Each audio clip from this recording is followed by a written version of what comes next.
ఇవి రాహుల్ గాంధీ చేసిన ఆరోపణలుగానే చూద్దాం. రాహుల్ గాంధీ చేసిన ప్రతి ఆరోపణ కూడా ఎలక్షన్ కమిషన్ ప్రింటెడ్గా ఇచ్చిన డేటాని బేస్ చేసుకొని వచ్చిన ఆరోపణే. స్టిల్ రాహుల్ గాంధీ చేసిన ఆరోపణలను పక్కన పెట్టేద్దాం.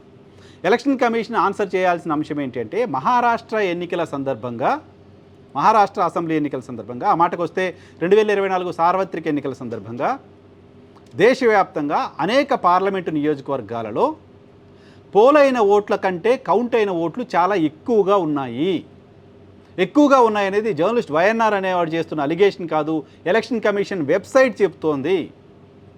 ఎలక్షన్ కమిషన్ వెబ్సైట్లో పోలింగ్ ముగిసిన తర్వాత ఎన్ని ఓట్లు పోలయ్యాయని మీరు చెప్పారో, కౌంటింగ్ సమయానికి దానికంటే ఎక్కువ ఓట్లు కనపడుతున్నాయి, మీరే అదే విషయాన్ని ఎలక్షన్ కమిషన్ వెబ్సైట్లోనే పెట్టారు.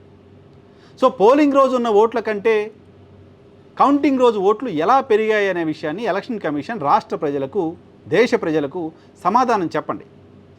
ఇది మీపై చేస్తున్న అలిగేషన్ కాదు, దేశ ప్రజల తరపున అడుగుతున్న ప్రశ్న, దేశ ప్రజలకున్న అనుమానం. నేషన్ వాంట్స్ టు నో ఇది ఎలా సాధ్యమైంది.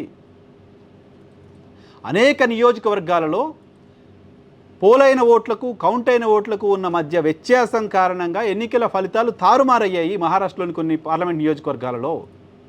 ఇది ఎలా జరిగింది? దీనికి ఎలక్షన్ కమిషన్ ఆన్సర్ చేయవలసిన అవసరం ఉంది.